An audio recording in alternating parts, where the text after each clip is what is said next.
अस्सलाम वालेकुम नाज़रीन, एम न्यूज़ 24/7 में आप तमाम का इस्तकबाल है। हिमायत सागर के दरवाजे खोलने पर पानी का बहाव तेज है। किस्मतपुर से आने वाली मूसा नदी में छोटे बच्चे जो कि सेल्फी और मछली पकड़ने के इरादे से जाते हैं और कोई हादसे का शिकार हो जाते हैं। पिछले कई बरसों से ऐसे हादसे गुजर चुके हैं, लेकिन माँ बाप अपने बच्चों पर नजर नहीं रखते हैं और इल्जाम हुकूमत पर लगाते हैं।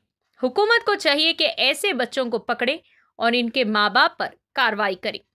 आइए नाज़रीन, देखें हमारे सीनियर रिपोर्टर मोहम्मद रहमत की एक खुसूसी रिपोर्ट।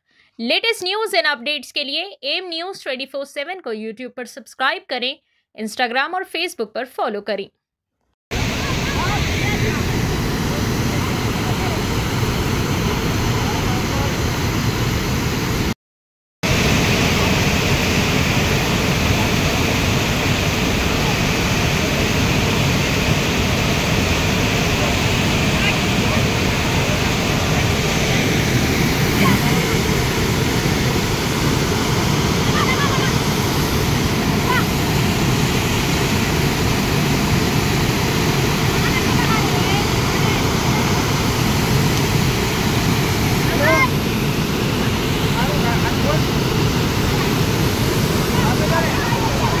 उसको बोला,